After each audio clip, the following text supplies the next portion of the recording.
Assalamualaikum warahmatullahi wabarakatuh. Selamat pagi.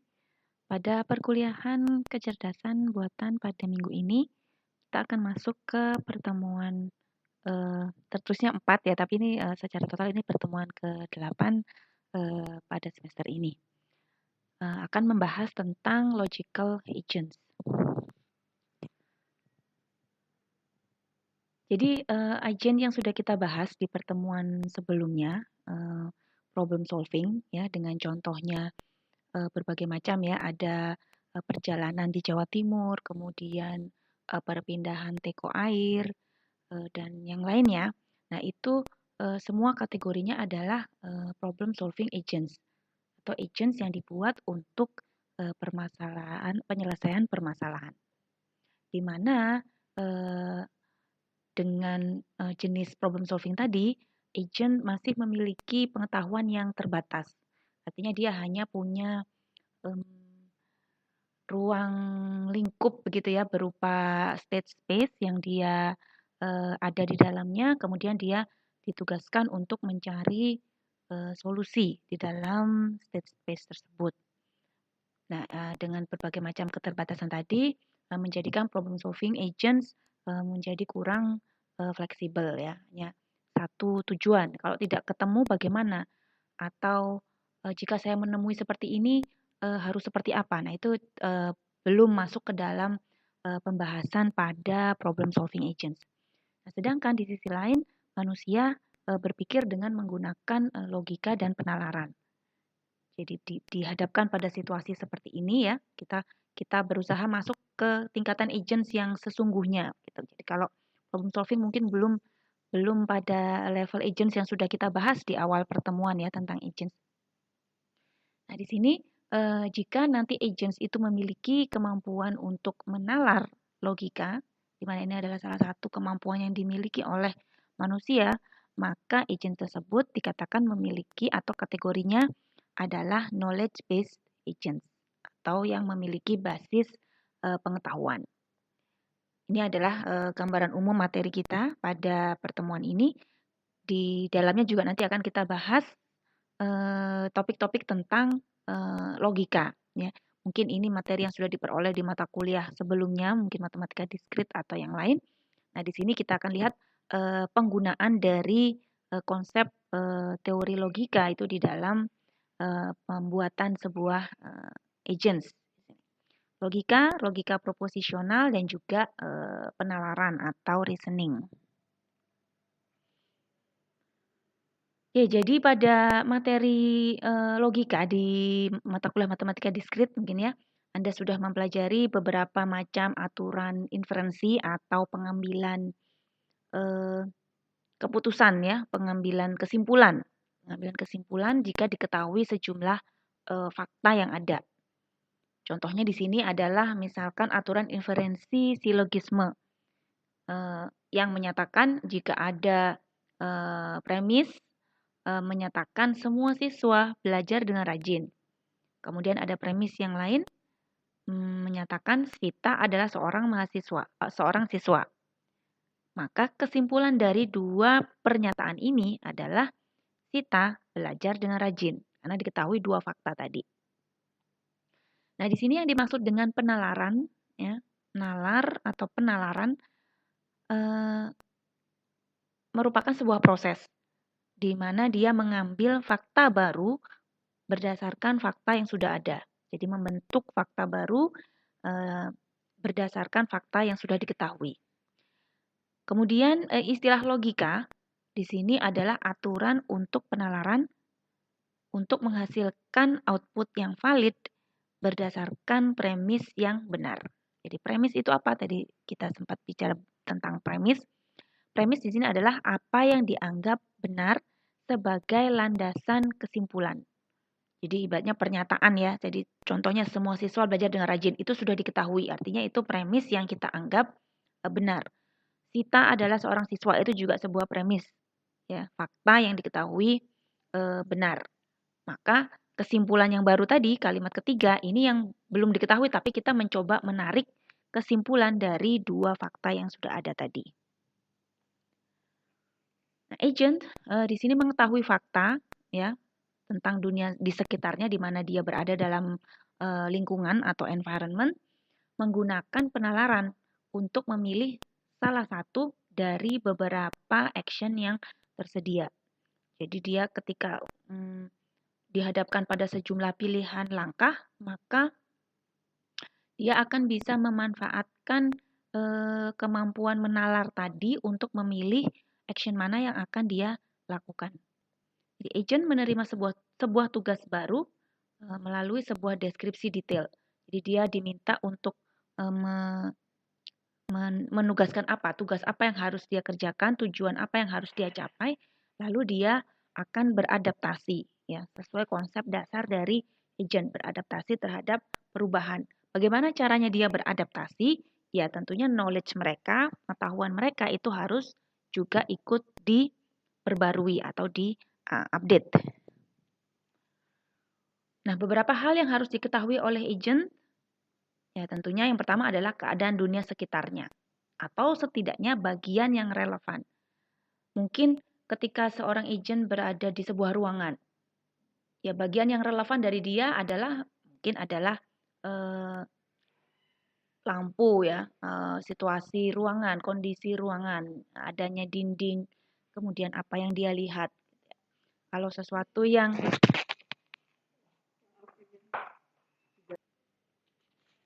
Jadi ketika dia berada di ruangan, dia bisa tahu apa yang dia lihat pada saat itu ya. Bisa bisa bisa saja di dalam ruangan itu memang ada sesuatu di ruangan itu, tapi dia tidak berkepentingan dengannya. Misalkan apakah ada semut di balik kursi atau ada ya apapun ya hal-hal yang mungkin tidak tidak akan dia lihat karena itu tidak bukan merupakan perhatian utamanya, not main concern-nya begitu ya. Sehingga dia hanya bisa melihat apa yang dia persepsi pada saat itu. Kecuali nanti jika dia diminta untuk mencari cicak, misalkan di balik kalender. Nah, maka dia akan menuju ke kalender, kemudian ya dia pindahkan kalendernya, kemudian dia akan mencari yang objek yang berbentuk cicak, misalnya begitu. Itu yang pertama. Kemudian yang kedua adalah bagaimana cara untuk mendapatkan pengetahuan yang implisit khususnya ya, yang tidak otomatis terlihat. Misalkan ketika dia masuk ke ruangan, kondisinya gelap. Gelap itu adalah sesuatu yang eksplisit. Tetapi yang implisit adalah dia bisa menalar, oh kalau gelap berarti lampunya belum dinyalakan. Nah, itu kan satu kesimpulan logis yang merupakan turunan dari kondisi ruangan yang gelap tadi. Tidak secara tertulis ya, dia diberikan informasi lampunya tidak dinyalakan, tidak. Tapi dia tahu berdasarkan persepsi ruangan gelap, lalu dia mengambil kesimpulan lampu belum dinyalakan. Bagaimana dunia sekitar berubah? Nah, ketika misalkan dia tahu lampu belum dinyalakan, maka tujuan dia berikutnya adalah mencari saklar lampu untuk dinyalakan. Nah, ketika dia berhasil menemukan saklar lampu, dinyalakan dan kemudian ruangan terang, maka dia akan juga bisa melihat perubahannya. Oh, dari gelap saya tidak bisa melihat apa-apa, kemudian dia bisa melihat berbagai hal yang ada di dalam ruangan. Apa yang agent inginkan ya, apa yang dia ingin lakukan, tujuannya melakukan apa di lingkungan tersebut. Lalu apa yang dihasilkan dari action mereka. Tadi misalkan contoh ketika dia menyalakan saklar lampu, maka hasil dari action menyalakan saklar adalah ruangan yang lebih terang dari sebelumnya. Nah, di sini agent dalam melakukan penalaran logika itu harus dapat merepresentasikan keadaan ya lingkungan sekitarnya seperti apa dan bagaimana cara dia merepresentasikannya. Ada kursi di depan saya sejauh 5 meter. Di sebelah kanan sudut 30 derajat ada lampu dan seterusnya ya. Dia merepresentasikan keadaan di dalam basis pengetahuannya dia. Kemudian action. Cara dia merepresentasikan action bagaimana? Ketika saya memanggil perintah maju atau bergerak ke depan sekian meter. Nah, itu adalah cara dia merepresentasikan action, misalkan seperti itu. Lalu juga harus dapat memasukkan persepsi baru. Persepsi di sini ya tadi ya, hal-hal yang baru dia lihat yang sebelumnya mungkin tidak terlihat ya karena dia mungkin memandang ke depan, maka di sisi kanan agak ke belakang dia tidak terlihat, begitu dia berputar ke sebelah kanan maka dia akan melihat sesuatu yang tadinya belum bisa dilihat. Mengupdate state representasi internal ya. Jadi setelah dia melihat persepsi baru tadi, maka itu yang akan disimpan atau diupdate ke dalam basis pengetahuannya. Mendeduksi sifat yang tersembunyi dari dunia sekitar. Seperti tadi ya, sifat tersembunyi maksudnya tadi tidak secara eksplisit tertuliskan, sehingga dia butuh kemampuan untuk menghasilkan kesimpulan baru berdasarkan fakta yang dia miliki tadi ya. Ruangan gelap, maka kesimpulannya lampu belum dinyalakan. Mendeduksi action yang tepat. Ya, berarti setelah dia tahu bahwa kondisi lingkungannya seperti ini, maka apa yang harus dia lakukan berikutnya? Oh, berarti tujuan pendek saya sekarang adalah mencari saklar lampu ya, bukan bergerak dulu karena dia mungkin bisa saja tidak tahu harus bergerak kemana, tidak bisa melihat di depan ada rintangan apa. Tapi yang dia bisa lakukan pertama kali adalah mencari saklar lampu. Nah, jadi komponen inti dari sebuah knowledge based agent ini adalah knowledge base-nya atau basis pengetahuannya. Nah, bentuknya seperti apa basis pengetahuan? Adalah sekumpulan kalimat atau sering juga kita sebut sebagai rule begitu ya, aturan. Jadi kalimat biasanya satu kalimat atau juga dia bisa nanti berupa aturan jika maka atau rule itu tadi. Nah, diperlukan sebuah cara untuk menambah kalimat baru ke dalam basis pengetahuannya. Jadi ada knowledge baru yang akan dia bisa tambahkan ke dalam basis pengetahuan. Ya, ini untuk proses update-nya.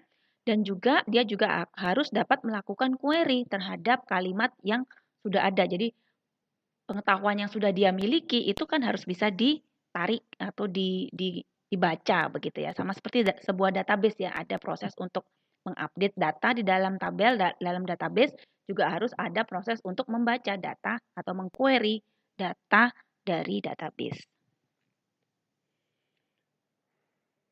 Dia juga memiliki pengetahuan secara umum. Ya, artinya apa saja informasi yang ada di lingkungan di sekitarnya akan dia simpan semua di dalam basis pengetahuan tadi. Dapat melihat keadaan sekarang atau current perception. Ya, sekarang dia sedang melihat apa, harus punya kemampuan itu, agent. Dapat menarik kesimpulan tentang dunia sekitarnya. Jadi sebetulnya penegasan dari kemampuan-kemampuan yang harus dimiliki oleh sebuah agent knowledge based. Memilih action ya, dari serangkaian kemungkinan atau pilihan action yang bisa dilakukan, maka dia harus memilih salah satu dari pilihan tadi, yang mana yang terbaik yang bisa dilakukan untuk menuju tujuan atau goals yang diinginkan. Dapat menghadapi lingkungan yang hanya teramati sebagian saja. Artinya karena memang keterbatasan si agent yang tidak mungkin bisa mengetahui, kita pun manusia juga tidak mungkin tahu seluruh keadaan yang ada di sekeliling kita ya. Kan hanya yang kita amati atau yang kita perhatikan saja. Hal-hal yang lain mungkin tidak bisa teramati, tetapi sebagai manusia pun kita nanti juga harus butuh kewaspadaan tentunya. Misalkan ketika berjalan kita tidak lihat di sisi mana saja itu ya ada rintangan yang nanti akan menghalangi kita ketika akan berjalan. Tetapi ketika tiba-tiba ada sesuatu, nah itu kita juga harus punya kewaspadaan untuk bisa menindaklanjuti sesuatu hal yang akan terjadi tadi. Oke, untuk memberikan sedikit ilustrasi mengenai agent knowledge base, di sini digunakan sebuah studi kasus fiktif begitu ya, yang namanya Dunia Wumpus atau Wumpus World. Jadi ini adalah representasi sebuah agent yang dia ditugaskan begitu di dalam sebuah papan permainan ya yang sedikit lebih advance mungkin daripada 8 puzzle ataupun 15 puzzle atau 24 puzzle yang sedang Anda kerjakan. Jadi ini lebih banyak kondisi yang perlu dibaca begitu. Nah, ini misalkan sebuah agent, kemudian di sini ditetapkan beberapa aturan dari permainan ini. Misalkan di sini dinyatakan dunia atau lingkungannya, environment-nya, ini adalah sebuah kotak yang berukuran 4x4. Lalu kita atau sebagai agent begitu hanya dapat melihat apa yang ada di dalam kotak kita. Jadi ketika si agent itu ada di kotak 1,1 misalkan di sini, maka ya dia hanya bisa lihat apa yang ada di kotak itu saja. Dia tidak bisa melihat jauh ke kotak sebelahnya. Ya, jangankan jauh ke atas ya, ke kotak sebelahnya aja dia tidak bisa lihat. Ibaratnya dia harus masuk dulu ke kotak itu untuk bisa melihat apa yang ada di dalam kotak tersebut. Itu rule-nya. Kemudian di sini juga ditetapkan terdapat seekor monster yang bernama Wumpus gitu di sembarang kotak. Kita tidak tahu dia setiap kali permainan ini dijalankan posisi Wumpus akan random dimanapun dia berada dan bentuknya kurang lebih seperti ini ya, seperti monster begitu. Kemudian setiap kotak itu dapat berupa lubang. Jadi ada beberapa kondisi kotak yang akan menyebabkan si agent tadi ya bisa kehilangan nyawanya begitu ya, jatuh ke dalam lubang. Kecuali kotak 1,1 ya, dia di mana start kan tidak mungkin langsung diberi lubang ya, karena dia langsung mati ya, belum jalan sudah mati duluan. Nah, posisi lubang itu tadi juga sama seperti posisi Wumpus bisa random. Jika kita masuk ke kotak yang berupa lubang atau ada Wumpus di dalamnya, maka kita akan mati. Ya, tanpa sempat melakukan action apa-apa ya, begitu masuk langsung mati. Ya, belum sempat melihat sudah langsung mati gitu. Jadi yang diminta di sini adalah ya jangan sampai masuk ke kotak yang ada lubang ataupun wumpusnya gitu. Nah, bagaimana cara kita tahu bahwa ada lubang atau ada wumpus di kotak yang akan kita masuki kalau kita tidak bisa melihat ya, oh di sebelah ini ada wumpus. Taunya dari mana? Ya nggak bisa tahu sebetulnya kalau kalau tidak melihat ya, maksudnya dengan melihat kita tidak bisa melihat wumpusnya, tetapi kita akan diberikan petunjuk-petunjuk yang bisa membantu untuk menentukan di manakah posisi wumpus ataupun lubang tadi. Nah, di sini wumpus itu bisa diketahui dengan adanya bau. Nah, bau yang dikeluarkan oleh wumpus itu akan tercium dari satu kotak di sebelahnya. Jadi contohnya misalkan wumpus ada di kotak ini, maka bau itu akan tercium di kotak 1,2. Ada juga bau di 1,4 dan juga ada di 2,3 gitu ya. Itu untuk wumpus. Sedangkan untuk yang lubang atau pit di sini karena kita tidak bisa menghindar dari pit, tapi kita kalau berada di kotak pit ya, tapi kita bisa merasakan keberadaan pit di sekitar kita itu dengan adanya hembusan angin atau breeze. Jadi contohnya di sini, jika ada pit di kotak 3,1, maka hembusan angin akan terasa di satu kotak di sekitarnya. Diagonal tidak. Jadi karena dia tidak bisa bergerak diagonal ya si agentnya tadi, maka pit itu akan dirasakan di 21, 41 dan juga 32. Dan ini bisa saling beririsan gitu ya. Jika di sini ada juga pit misalkan, maka di kotak 32 ini juga pasti terasa pit ya, terasa breeze, hembusan angin. Baik itu dari kotak di sini ataupun dari kotak di atasnya. Tapi kita juga tidak tahu ketika kita berada di 32 misalkan. Ketika kita di 32 itu merasakan hembusan angin, maka kita bisa menduga bahwa ada pit atau ada lubang itu di satu kotak di sebelah kita, tapi di mananya kita tidak tahu. Bisa di kotak yang di atas, di depan, di bawah, atau di belakang. Kan kemungkinannya begitu ya. Gitu. Nah, di sini ada beberapa aturan tambahan. Jadi performance measure, jadi kalau kita mau lihat konsep PEAS dari agent ini, maka performance measure-nya dinilai dengan ketika dia mendapatkan emas. Jadi goal utamanya sebetulnya dia adalah masuk ke dalam kotak yang ada bongkahan emasnya. Dengan dia masuk ke kotak ini, maka dia akan bisa mengambil emas tersebut dan mendapatkan skor 1000. Dan dia akan selesai di level ini. Kemudian yang lainnya adalah kalau dia masuk ke dalam kotak yang ada wumpus ataupun ada lubang, ya skornya akan dikurangi 1000. Ketika dia bergerak itu dihitung satu langkah. Atau mungkin ada energinya begitu ya yang dikurangi karena dia bergerak atau health. Dan 10 minus 10 jika dia melepaskan anak panah. Nah, di sini si agent juga memiliki kemampuan untuk memanah.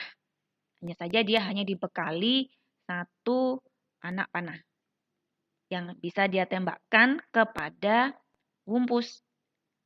Loh, dari mana kita bisa menembakkan ke wumpus kalau kita masuk ke kotak wumpus saja sudah langsung mati?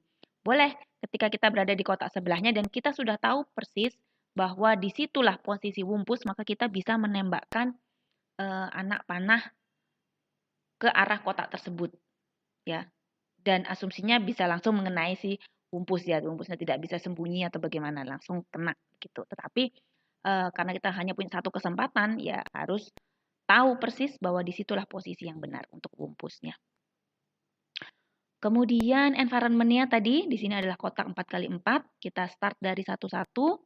Lokasi emas dan wumpus dan juga pit ya dibuat random.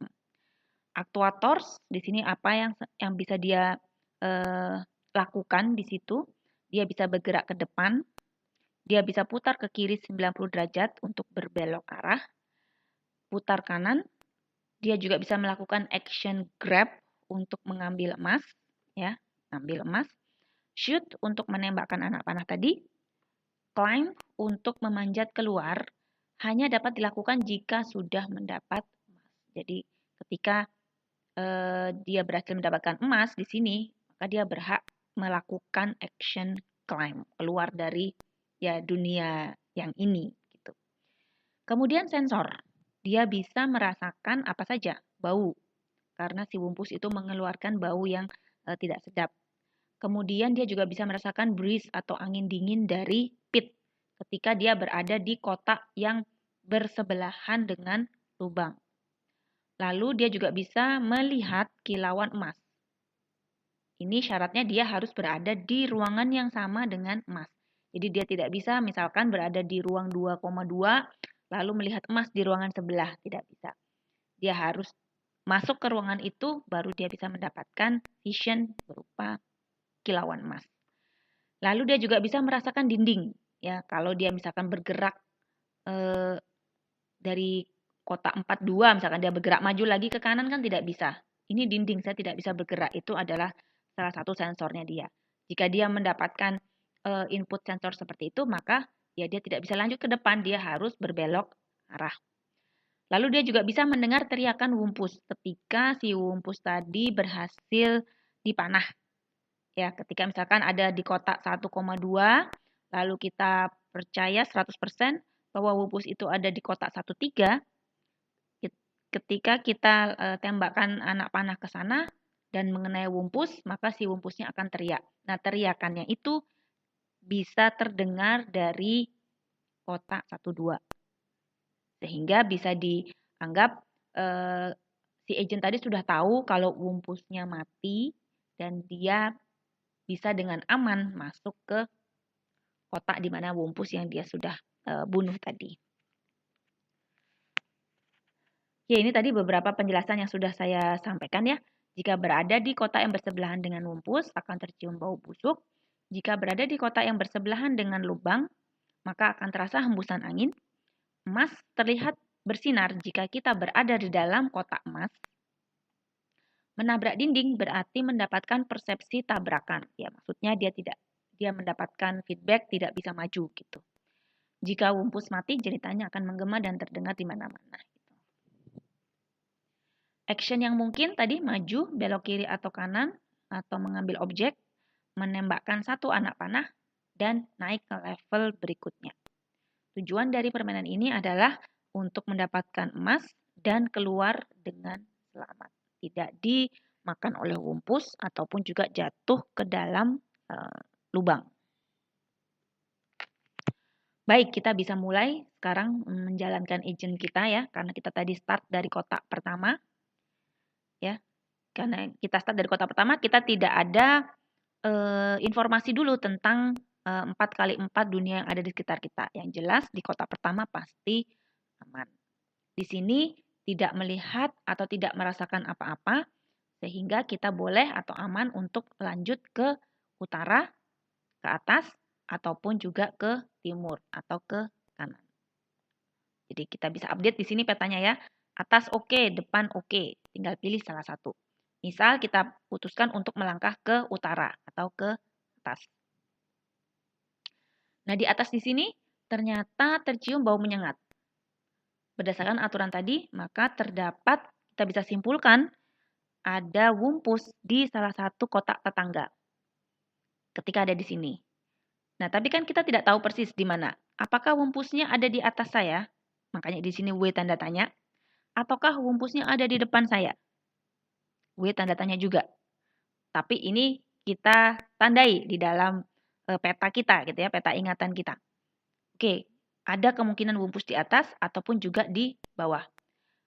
Semisal agentnya pilih main aman, ya sudah daripada saya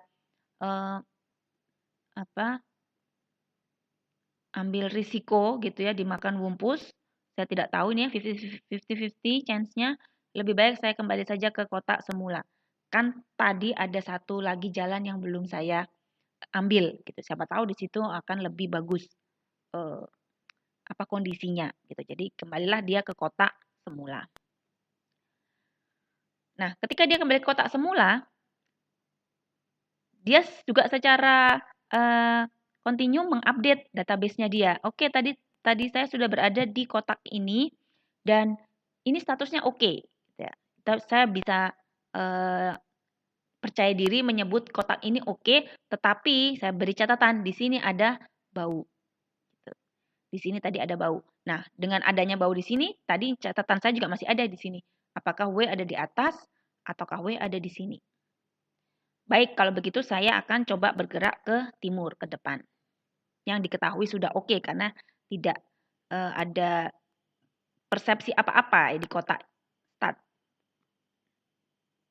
Ketika saya masuk di kotak ini, terasa angin berhembus.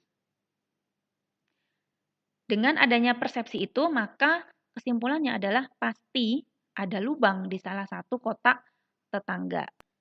Jadi ketika saya ada di kotak ini, pilihannya lubang itu dengan aturannya lubang tadi kan ya, di kotak tetangga. Bisa di kotak di atasnya, atau juga bisa di kotak di depannya. Nah, ini dah gunanya dia mencatat histori tadi dia sudah melangkah kemana saja. Dia bisa dengan percaya diri menyebutkan lubang itu tidak ada di atas saya. Kenapa? Karena tadi waktu dia berada di kotak ini yang terasa bau wumpus, saya tidak merasakan hembusan angin. Berarti kan tidak ada lubang di sekitar kotak itu tadi.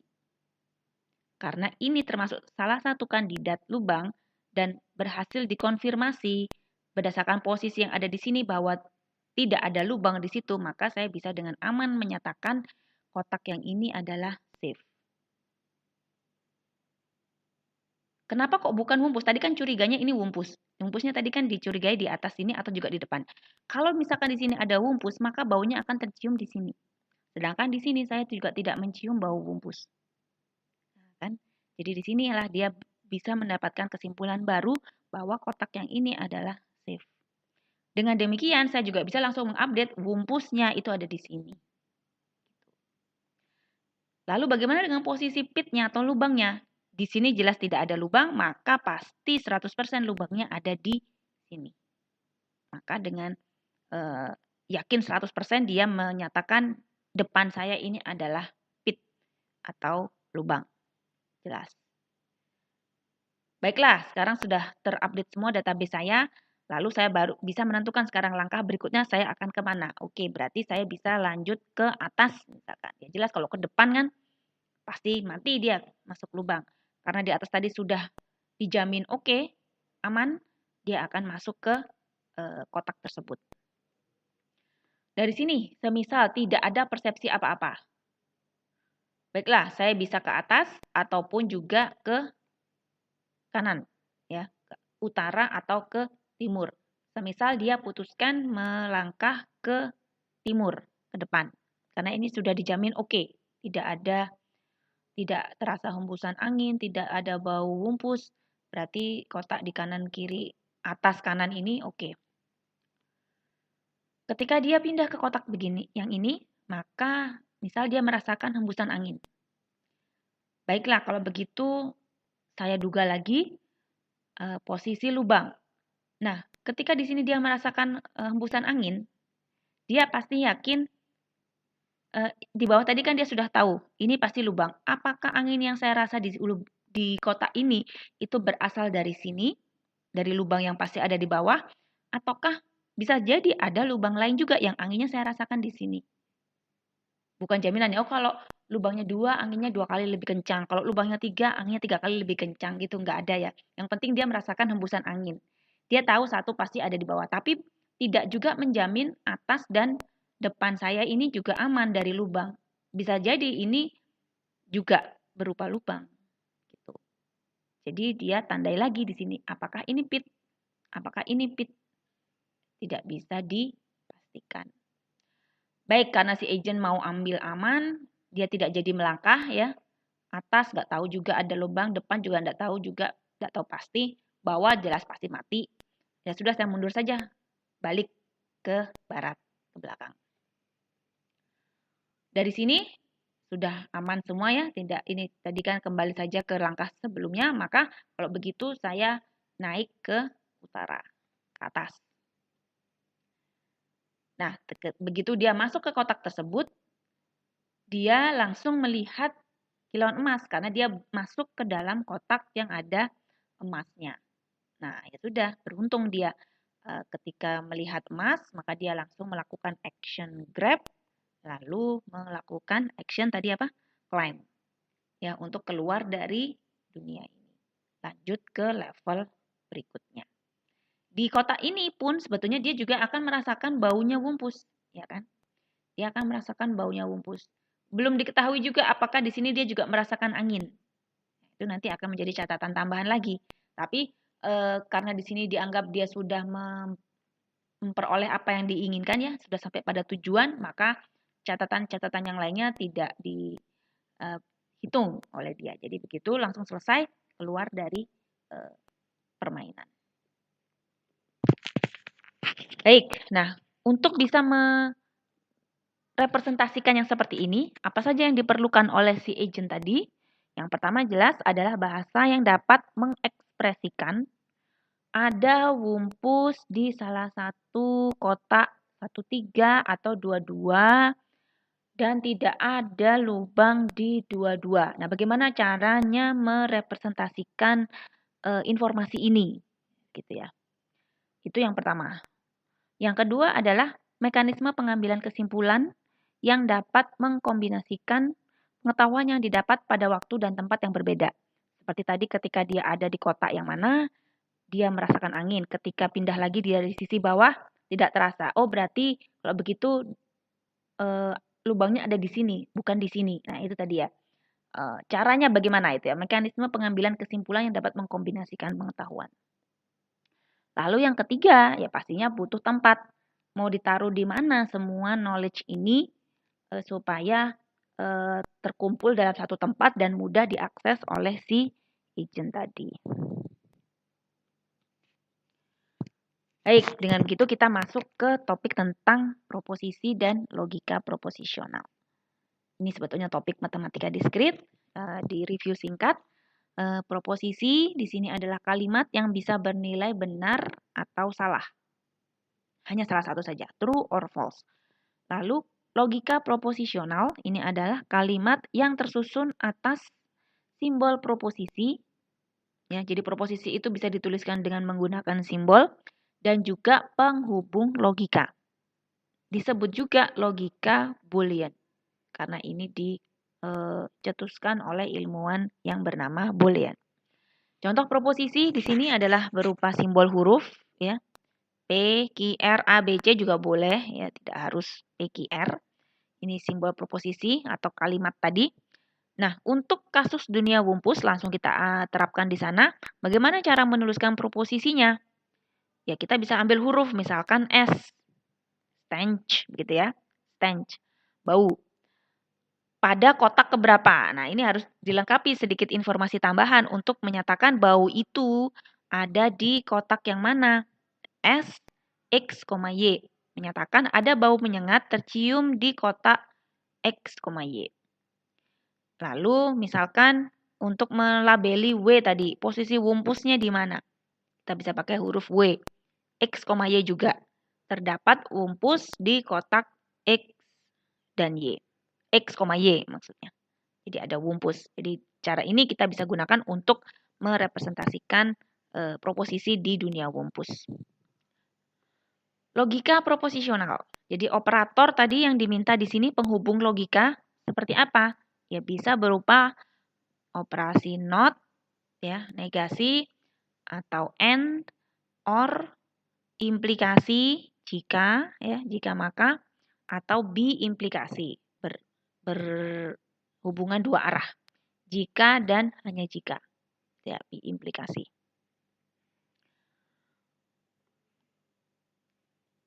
Baik, kita coba kembali lagi ke dunia wumpus tadi. Misal semua persepsi di area abu-abu sudah ditetapkan. Tidak ada bau menyengat di satu-satu ya. Jadi ini kita sudah menduga begitu ya. Oke, ternyata di sini kotak yang ada emasnya, ini tadi didapat persepsi bau yang berasal dari wumpus dan juga ada persepsi angin ternyata. Nah, angin yang dirasakan di sini itu bisa jadi kalau angin posisi lubangnya ada di sini kotak 33. Oh, tadi kan kotaknya 44 ya, bisa jadi juga nanti di atas ada lubang sebetulnya ya. Tapi kalau world-nya hanya 3 kali 3 dengan adanya angin dirasakan di sini berarti kita bisa positif yakin 100% ada lubang di sini. Kemudian ini tadi sudah kita petakan ya, maka kita perlu catat di dalam knowledge base-nya. Tidak ada bau menyengat di 11 dan juga 21. Ya, di sini kan tidak ada bau menyengat. Ada bau menyengat di 12 di sini. Lalu tidak ada hembusan angin di 11 dan juga di 12. Ini tidak ada hembusan angin. Ada hembusan angin di 21. Bentuk logika proposisionalnya ya seperti ini. Ya, S tadi kan stench ya. S tadi bau 1,1. Jadi kita bisa menyatakan bahwa tidak ada bau, begitu kan ya? Tidak ada bau di 1,1. Berarti negasi S. Juga tidak ada bau di 21. Negasi S 2,1. Kemudian yang kedua adalah ada bau di 12. Maka kita tulis S 1,2. Ada. Ya, ada stench, bukan negasi. Berikutnya adalah tidak ada hembusan angin di 11 dan 12. Ya, di 11 dan 12 tidak ada negasi B atau breeze, hembusan angin. Tidak ada. Yang ada adalah di 21. Di sini. Nah, ini kita tulis B21. Kemudian beberapa aturan fakta dari pernyataan-pernyataan yang sudah ada tadi. Rule yang pertama menyatakan jika tidak ada bau di kotak 11, maka kesimpulannya apa? Kalau di kotak 11 ini tidak ada bau, berarti kan di kotak itu tidak ada wumpus. jelas. Dan di kotak 1, 2 tidak ada wumpus juga. Ya, karena tidak tercium baunya di sini. Berarti di kotak 21, di kotak 1, 2 ini tidak ada wumpus, di kotak 21 juga tidak ada wumpus. Ini adalah fakta baru yang berhasil diambil berdasarkan kesimpulan dari fakta yang sudah diketahui sebelumnya. Kita dapat rule 1. Rule 2, tidak ada bau di 21 ini. Ketiadaan bau di sini berarti wumpusnya pun tidak ada di 11, wumpusnya tidak ada di 21, wumpusnya tidak ada di 22, dan wumpusnya tidak ada di 31. Nih, semuanya tidak ada wumpus. Ya, kelihatannya ya sudah jelas. Ya memang itu yang harus kita terjemahkan ke dalam aturan ini, karena kalau tidak dituliskan secara spesifik seperti ini, ya agent tidak akan tahu, tidak akan bisa mengambil kesimpulan baru, gitu. Rule yang ketiga, tidak adanya bau di 1, 2. Jika tidak ada bau di 1, 2, jika tidak ada bau di 1, 2, maka tidak ada wumpus di 1, 1 dan tidak ada wumpus di 1, 2. Tidak ada wumpus di 2, 2 dan tidak ada wumpus di 1, 3. Padahal kita tahu tadi ya, rule 3 ini nilainya adalah false. Ya, kan rule 3 hanya menyatakan jika tidak ada bau, tapi kan faktanya ada, begitu ya. Tapi tetap itu adalah salah satu dari rule yang dibuat. Kemudian rule keempat. Rule ini akan terus bertambah seiring si agent tadi mengunjungi kotak-kotak yang yang ada di dalam dunia permainan tadi ya, akan terus diupdate. Makanya di sini ada titik. Jadi rule-nya tidak hanya berjumlah 4 ini, akan bisa terus ditambahkan sesuai dengan fakta baru yang dia peroleh. Rule keempat menyatakan jika ada bau, ini hanya balikannya dari rule 3. Ya, jika ada bau di 1, 2, maka wumpusnya bisa ada salah satu di 1, 3, 1, 2, 2, 2, ataupun juga 1, 1. Tuh. Salah satu ini saja yang bernilai benar, maka rule 4 true. Dan seterusnya kita bisa menambahkan rule yang lain. Lalu berdasarkan rule-rule yang ada tadi, kesimpulan apa saja yang bisa ditarik? Tadi ya, kita bisa menggunakan modus ponen. Rule 1 dipasangkan dengan fakta bahwa tidak ada bau di kotak 1, 1. Maka kesimpulannya adalah tidak ada wumpus di 1, 1, tidak ada wumpus di 1, 2, tidak ada wumpus di 2, 1. Jadi semua rule yang ada tadi, yang ada di sini, kita pasangkan dengan fakta yang sudah diketahui di depan ini tadi. Untuk bisa menghasilkan rule baru, fakta baru. Dan seterusnya ya, rule 2 misalkan dengan fakta tidak ada bau di 21. Maka ini kesimpulan fakta baru yang bisa kita ambil, bisa kita peroleh. Rule 4 dipasangkan dengan fakta yang tidak ada bau ya di 1, 2. Maka wumpusnya pasti ada di salah satu dari posisi ini. Dan seterusnya ya, kita bisa menggunakan macam-macam untuk menarikan kesimpulannya, modus ponen, modus tollens, silogisme, unit resolution, ada banyak aturan untuk bisa menarik kesimpulan. Sampai akhirnya didapat pada kesimpulan bahwa wumpusnya itu ada di kotak 1, 3. Nih. Pada bagian akhir didapat kesimpulan wumpusnya ada di situ.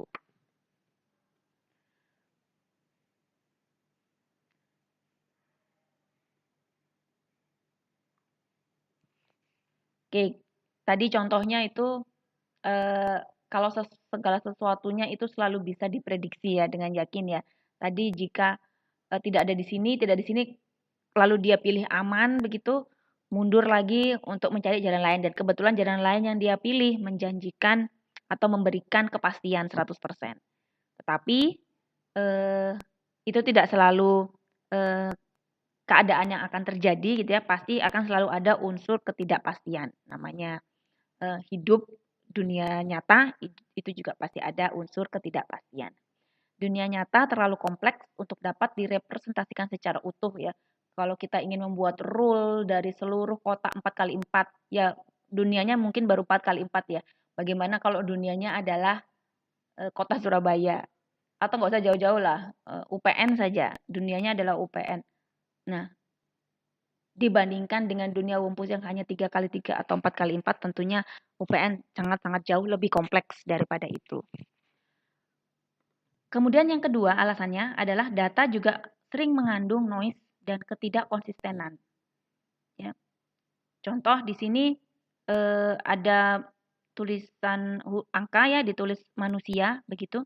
Nah, dari bentuk tulisan ini kalau kita mau menyatakan itu angka berapa,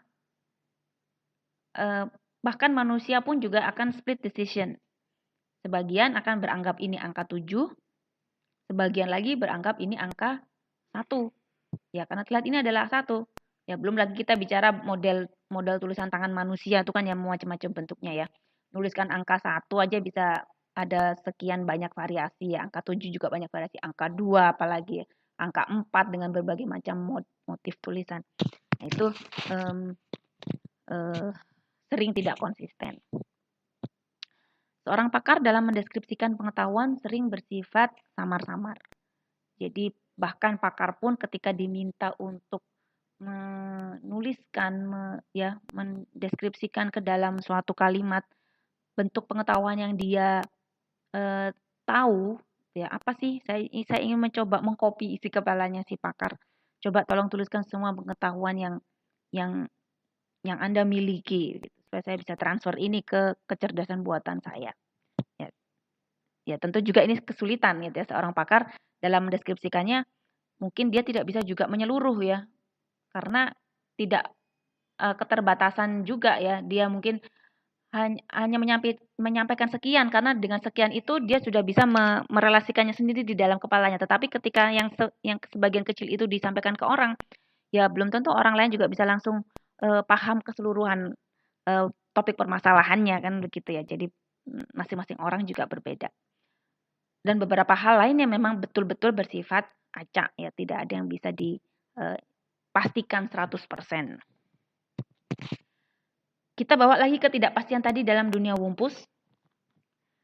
Ketika misalkan si agent tadi ada di dalam kotak satu-satu ini. Lalu aman, oke aman. Ketika dia melangkah ke utara, dia ada pilihan melangkah ke utara dan melangkah ke timur. Ketika dia melangkah ke utara, dia merasakan hembusan angin. Balik dia tidak percaya diri kan. Ambil lagi pilihannya tadi ke depan. Ternyata ada angin juga. Kemanapun dia melangkah, dia merasakan angin.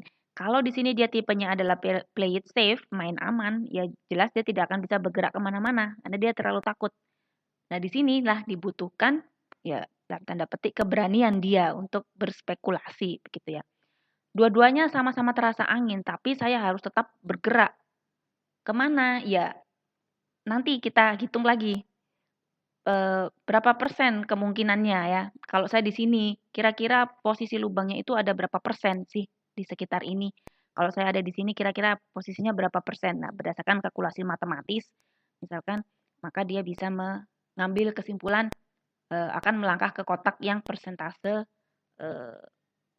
posisi lubangnya paling kecil, misalkan begitu.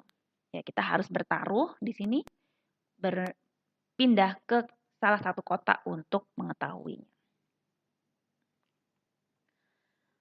Nah, dengan dirasakannya angin di sini, sebetulnya bagaimana kondisinya? Bisa saja angin itu kan ada di atas sini, ya kan? Bisa juga dia di antara tengah-tengah ini, sehingga bisa dirasakan di kiri maupun di bawah. Bisa juga anginnya itu ada di lubangnya itu ada di sini. Atau bisa 2, ya. Bisa di atas dan juga di tengah. Atau 2 tempatnya seperti ini. Bisa juga seperti ini. Bisa juga seperti ini. Nah, kalau ini mungkin sudah mati begitu ya, tidak kemana akan Anda bergerak ya, jelas tidak akan bisa melewati. Dan ini kemungkinan yang paling kecil, paling rendah dari keseluruhan kemungkinan posisi yang ada. First order logic atau logika predikat. Nah, di sini ada kaitannya dengan logika proposisional tadi. Ada 4 komponen untuk first order logic. Ada objek, ya kaitannya dengan individu, identitas individu. Kemudian ada properties atau sifat, ya warna, bentuk, tekstur misalkan ya, atau apalah sifat dari objek tadi.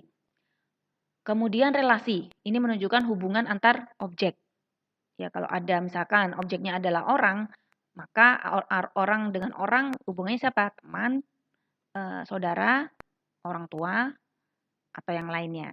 Istri, suami, brother of, ya. Itu kalau hubungan keluarga. Tapi juga bisa kita mengambil keterhubungan yang tidak harus bersifat keluarga. Dari ukuran misalkan ya. Si A lebih besar daripada si B. Si A lebih tinggi daripada si B. Gitu. Si A itu bagian dari B. Misalkan B itu adalah organisasi. Si A itu adalah orang ya. Si A itu adalah bagian dari organisasi ini. Bisa juga. Kemudian yang keempat adalah fungsi. Di mana di sini adalah sebetulnya relasi juga. Hanya memiliki satu nilai. Ya, jadi bentuk yang lebih spesifik daripada relasi. Logika predikat, di sini misalkan diketahui fakta sebagai berikut. Anda adalah laki-laki, Ali adalah laki-laki, Amir adalah laki-laki, Anto laki-laki, Agus laki-laki. Kalau mau kita masing-masing pakai huruf yang berbeda untuk mewakili masing-masing nama ini, bisa. Nah, tetapi kan sebetulnya ini bisa kita ringkas jadi satu begitu ya. Ini kan ada objek, kemudian ini ada sifat, misalkan jenis kelamin. Ya, jenis kelamin merupakan sifat. Nah, jika setiap fakta dinyatakan dengan proposisi, maka ini akan terjadi pemborosan ya, A, B, C, D, E. Buat apa kita menggunakan 5 variabel untuk proposisional? Lebih baik kalau saya tulis sebagai bukan representasi objeknya, tetapi dari representasi kita ambil yang umum dari keseluruhan, laki-laki, X, begitu saja. Tinggal mengganti nanti X ini seperti variabel. Ya, bisa kita ganti dengan Andi, Ali, Amir, siapapun lah. Yang penting nama orang ya, seseorang. Tidak harus juga laki-laki, tapi boleh juga perempuan. Nanti tinggal dikasih laki-laki Anissa misalkan. Sama dengan false. Bisa juga seperti itu. Logika predikat. Ya, kita bisa menuliskan kalimat-kalimat dengan menggunakan predikat logika. Andi adalah mahasiswa. Andi masuk jurusan elektro. Mahasiswa elektro pasti mahasiswa teknik. Kalkulus mata kuliah yang sulit. Setiap mahasiswa teknik pasti suka kalkulus atau benci. Setiap mahasiswa pasti suka terhadap suatu mata kuliah. Mahasiswa yang tidak pernah hadir pada mata kuliah yang sulit, maka mereka tidak suka terhadap mata kuliah tersebut. Nah, ini kalimat-kalimat yang bisa kita semua tuliskan dengan menggunakan logika predikat. Lalu Andi tidak pernah hadir mata kuliah kalkulus. Jika pernyataan tadi ditulis dalam logika predikat, maka bisa kita tuliskan seperti ini, mahasiswa dalam kurung Andi. Nah, di sini menyatakan Andi adalah seorang mahasiswa. Kemudian yang kedua, informasinya adalah masuk di jurusan elektro. Jadi elektro Andi. Kemudian yang ketiga, setiap mahasiswa elektro. Nah, kalau kita bicara setiap di sini pasti pakai notasi ini ya. Terbalik ya. All. Elektro X maka teknik X. Jika kita bisa baca ya, jika X adalah mahasiswa elektro, maka X adalah mahasiswa teknik.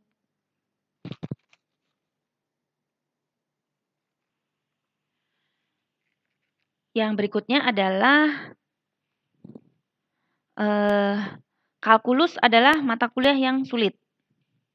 Berarti di sini sulit kalkulus. Ya. Jadi ambil kata sifatnya. Lalu kalimat berikutnya, setiap mahasiswa teknik, ada kata-kata setiap, maka kita pasti pakai notasi all lagi. Setiap mahasiswa teknik pasti suka kalkulus atau benci kalkulus. Nah, di sini kita kemas dalam seperti ini. Setiap mahasiswa pasti suka. Jadi jika ini dikemas dengan bahasa lain, jika X adalah mahasiswa teknik, maka suka X terhadap kalkulus atau tidak suka X terhadap kalkulus. Itu pernyataan yang keempat. Kemudian yang berikutnya, setiap mahasiswa pasti akan suka terhadap suatu mata kuliah. Jadi ini untuk menuliskan bahwa mahasiswa itu pasti ada sukanya gitu ya, entah mata kuliah kalkulus ataupun mata kuliah lain, tapi pasti minimal suka satu mata kuliah, tidak mungkin tidak suka semua mata kuliah. Kalau nggak suka semua mata kuliah, ya keluar saja dari jurusannya gitu kan ya.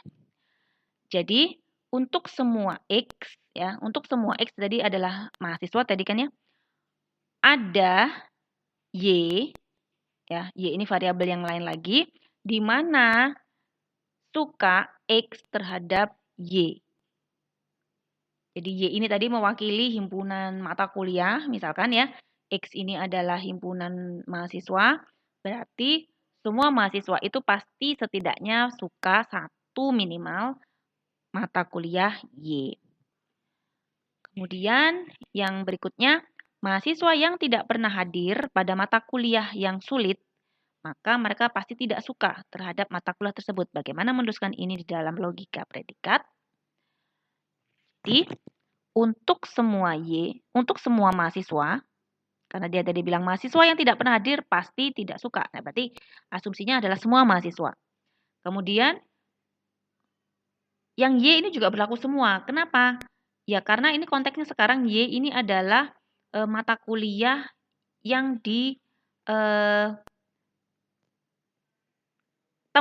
oleh si mahasiswa X tadi.